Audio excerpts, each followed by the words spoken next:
વાત કરીએ સુરત જિલ્લાના માથાના દુખાવા સમાન બનેલા મોબાઈલ સ્નેચરોની। ઓલપાડના કન્યાસી ગામ નજીક બાઇક પર આવેલા 3 મોબાઈલ સ્નેચરોએ બહેરાદાર યુવકની આંતરી ચપ્પુથી હુમલો કરી બંને યુવકો પાસેથી મોબાઈલ લૂંટી ફરાર થઈ ગયા હતા। જોકે ગંભીર ઇજાને કારણે 2 પૈકી એક યુવકનું સારવાર દરમિયાન મોત થઈ જતા કેમ પોલીસે લૂંટ વિથ હત્યાનો ગુનો નોંધી તપાસ હાથ ધરી હતી।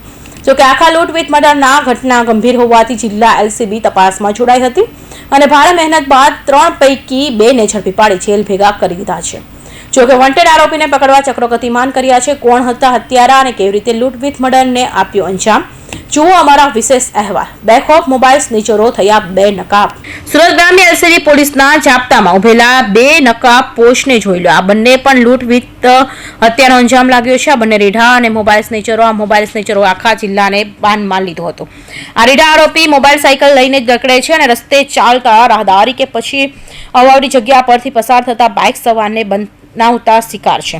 આ મોબાઈલ સ્નેચરો ચપ્પુથી હુમલો કરી મોબાઈલ રોકડની લૂંટ કરી ફરાર થઈ જતા હતા। 25 નવેમ્બરના દિવસે ઓલપાડના કન્યાસી ગામ નજીક આ બાઇક પર આવેલા 3 મોબાઈલ સ્નેચરોએ 2 યુવકને આંતરી ચપ્પુના ઘા મારી મોબાઈલની લૂંટ કરી ફરાર થઈ ગયા હતા।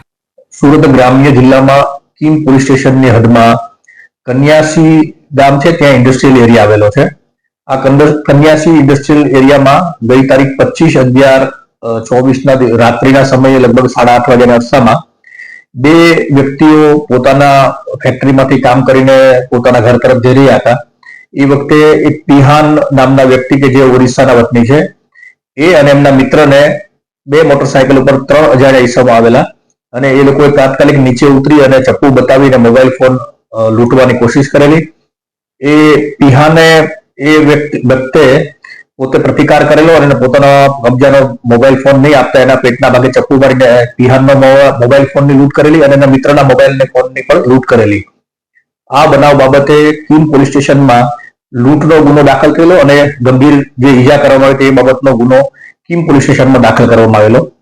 આ બનાવ પછી 2 દિવસ બાદ જે પિહાન નામના વ્યક્તિ જેમને ચપ્પુ મારી અને લૂંટ કરવામાં આવી હતી તેનું અવસાન થયેલું અને લૂંટ વિથ મર્ડરની જે સેક્શન છે એ એડ કરવામાં આવેલી।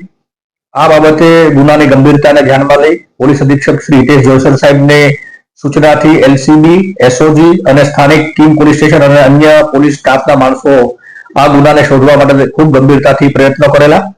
એલસીબીના પોલીસ ઇન્સ્પેક્ટર શ્રી ભટોળ અને પોલીસ સબ ઇન્સ્પેક્ટર શ્રી શકોરિયાએ રાત દિવસ મહેનત કરી ટેકનિકલ સર્વેલન્સ, મેન્યુઅલ સર્વેલન્સ, સીસીટીવીના એનાલિસિસ અને પોતાના ગુપ્ત બાતમીદારોને કામે લગાડી ઘણા બધા લોકોની પૂછપરછ કરી, ઘણા બધા સીસીટીવી કેમેરાઓને ખંગોળ્યા। આઈસીજીએસ અને ઈ ગુજકોપ જે પોર્ટલ છે એની અંદરથી ભૂતકાળમાં પકડાયેલા ગુનેગારોની માહિતી મેળવી અને ત્યાર પછી ઝીરો ઇન કરતા આ ગુનામાં કુલ 3 ઈસમો 2 મોટરસાયકલ લઈને ગયેલા અને એમના નામ મળેલા।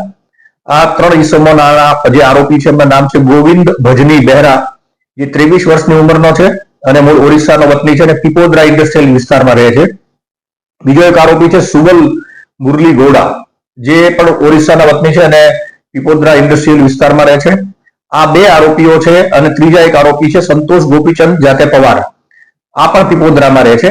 આ 3 ઈસમોએ આ લૂંટ વિથ મર્ડરના ગુનો આચર્યા હોવાની હકીકત મળેલી। આરોપી ગોવિંદ ભજની બહેરા, સુબુલ મોરલી ગોડા અને સંતોષ ગોપીચંદ પવાર બાઇક લઈને શિકારની શોધમાં નીકળ્યા હતા।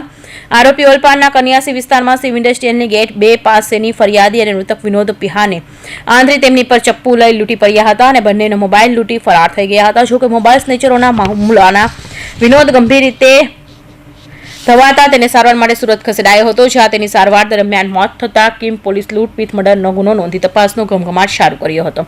જોકે આ લૂંટ વિથ મર્ડરના સુરત ગ્રામ્ય એલસીબી પોલીસે પણ જોડાઈ હતી અને અલગ અલગ એંગલની તપાસ બાદ પોલીસે 2 આરોપી ગોવિંદા બહેરા અને સુબલ ગોડાને ઝડપી પાડ્યા હતા। આ આરોપી હાલત જેલની હવા ખાઈને જામીન પર બહાર આવ્યા હતા। પોલીસે 3 પૈકી 2ને પકડી પાડ્યા છે, જ્યારે ત્રીજો આરોપી સંતોષ પવારને વોન્ટેડ જાહેર કરી તેને પકડવા ચક્રો ગતિમાન કર્યા છે। પોલીસની તપાસમાં આરોપીની પાછળ જતા એ વખતે ધ્યાનમાં આવ્યું કે 3 આરોપીઓ સુરત શહેરની અંદર સરથાણા અને ભેસ્તાન પોલીસ સ્ટેશનના મોટરસાયકલ ચોરીના ગુનામાં પકડાયેલા છે અને જેલમાં છે। પોલીસે આ આરોપીઓની છૂટવાની રાહ જોઈ અને એમના જામીન થતા આ 2 આરોપીઓ ગોવિંદ ભજની બહેરા અને સુબલ મુરલી ગોડા, આ બંને આરોપીઓને એલસીબી કચેરી ખાતે લાવી એની પૂછપરછ કરતા આ ગુનાનો એકરાર કરેલો હોય અને એની સાથે ત્રીજો ઈસમ જે વોન્ટેડ છે સંતોષ ગોપીચંદ, જે અત્યારે જેલમાં છે. આ ત્રણેય જણાએ મળી મોટરસાયકલોની ચોરી કરી અને ચપ્પુ લઈ અને મોબાઈલ ફોનની લૂંટ કરેલી, અને એ વખતે એમને ઈજા પણ કરેલી ને એમાં જે ભોગ બનનાર છે એમનું મૃત્યુ થયેલું હતું. આમ આ જે ગંભીર પ્રકારનો ગુનો છે એનો ભેદ છે એ ઉકેલવામાં આવ્યો છે. 3 પૈકીના 2 આરોપીઓની ધરપકડ કરવામાં આવી છે. આરોપી નંબર 3 જે છે એ અત્યારે જેલમાં છે. આરોપીએ જે લૂંટ કરેલા હતા એ બંને મોબાઈલ ફોન એલસીબી દ્વારા રિકવર કરવામાં આવ્યા છે. એક મોટરસાયકલ પણ તપાસ દરમિયાન જે 2 પૈકીનું એક મોટરસાયકલ કબજે કરવામાં આવ્યું છે. હાલમાં એટલે 2 આરોપીઓ છે એ કિમ પોલીસ સ્ટેશનને સોંપવામાં આવ્યા છે. કિમ પોલીસ સ્ટેશન દ્વારા એની તપાસ કરવામાં આવી રહી છે. અન્ય એક મોટરસાયકલ અને બનાવમાં વપરાયેલું ચપ્પુ છે તે પણ રિકવર કરવા માટેની અત્યારે પ્રયત્નો ચાલુ છે. આરોપીના રિમાન્ડ મેળવવામાં આવશે અને આગળની તપાસ કરવામાં આવશે. આરોપી ત્રણેય મિત્ર છે અને પીપોદરા જેડીસી સીમા ભાડાની રૂમમાં રાખી બોબિન ભરવાનું કામ કરતા હતા અને પાત્ર પડતા ત્રણેય બાઇક લઈને શિકારની શોધમાં નીકળી જતા હતા. રસ્તે મળતા રાહદારીનો મોબાઈલ લૂંટી ફરાર થઈ જતા હતા. મોબાઈલ સ્નેચિંગ કરતા પહેલા બાઇકની ચોરી કરતા અને ત્યારબાદ લૂંટને અંજામ આપી જે પૈસા આપતા એ મોજમાં શોખમાં વાપરતા હતા.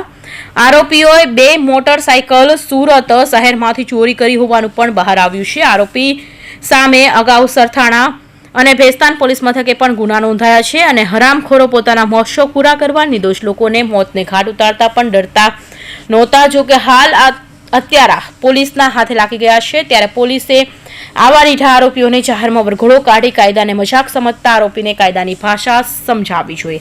Suresh Rathod, Hind TV news, Kamrej.